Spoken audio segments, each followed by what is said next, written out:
சலசலப்புக்கு அஞ்சிடாத சத்திரிய வம்சமடா, தலைமுறையாய் நிலைச்சு நிற்கும் எங்க ஐயா வீரகுல அம்சமடா, வீரகுல அம்சமடா.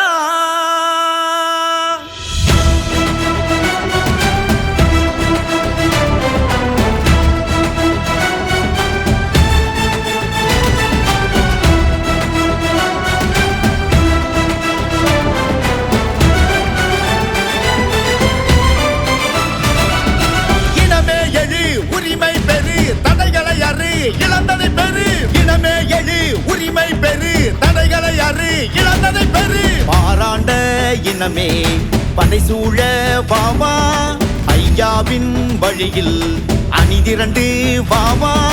இழந்தனம் உரிமைகள் பெறுவது அவசியம் உறவுகள் அனைவருக்கும். வன்னியர் இனமே எண்ணியது அனைத்தும் மாற்றத்தின் முதல் தொடக்கம். அக்னியில் பிறந்து ஆண்ட இனம் அடிமைகளாகிடுவா, அடிமைகளாக்கிட நினைப்பவரை தலைமேல் ஏற்றிடுவா. அக்னியில் பிறந்து ஆண்ட இனம் அடிமைகளாகிடுவா, அடிமைகளாக்கிட நினைப்பவரை தலைமேல் ஏற்றிடுவா.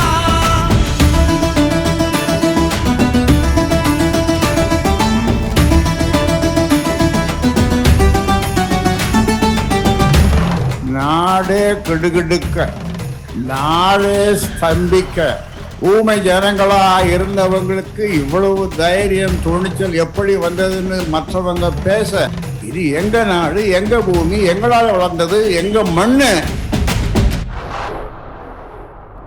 நீதிக்கும் நேர்மைக்கும் உண்மைக்கும் துணை வரும் ஐயாவின் இளம் படையே, இனி இல்லை இல்லை ஏதும் தடையே. சாதிக்கும் ஒருவனை சாதிக்குள் அடைத்திடும் அரசியலில் நேர்மை இல்லை, அடிபணிய நாங்கள் ஓழை இல்லை இல்லை. அமைதியின் ஆயுதம் பலம் குறைந்தால் தன் மானத்தின் பலம் என்ன தெரிந்துவிடும், அதிகாரத்தின் பலம் என்ன செய்துவிடும், எங்கள் வீரத்தின் முன்னால் தோற்றுவிடும். ஆட்சிகள் எதுவும் மாறவில்லை, ஆட்சிகள் மாறுதடா, அடிப்படை உரிமைகள் கேட்பதுவும் புரட்சியில் சேருதடா. யாவரும் சரிசமமாகிவிட்டால் வறுமைகள் ஒழித்திடுமா, வறுமையை ஒழித்திட துணிந்து விட்டால் சரிசமம் சரி வருமா. இடஒதுக்கீடு அதில் குறுக்கீடு யாவும் கடந்து வெல்வோம், இடஒதுக்கீடு அதில் குறுக்கீடு யாவும் கடந்து வெல்வோம். இனமே எழு இமயம் தொடு வறுமையை அறு உரிமைகள் பெறு, இனமே எழு இமயம் தொடு வறுமையை அறு உரிமைகள் பெறு. ஐயாவின் தியாகம் அது சொல்லும் வியூகம், அரை நூற்றாண்டு நோக்கம் கை சேரும் காலம். தவறுகள் திருத்தினம் தலைகளை நிமிர்த்திட தடுப்பவர் எவரும் இல்லை, நிலத்தினை கொடுத்த நம் குலத்தினை காத்திட புறப்படு கவலை இல்லை.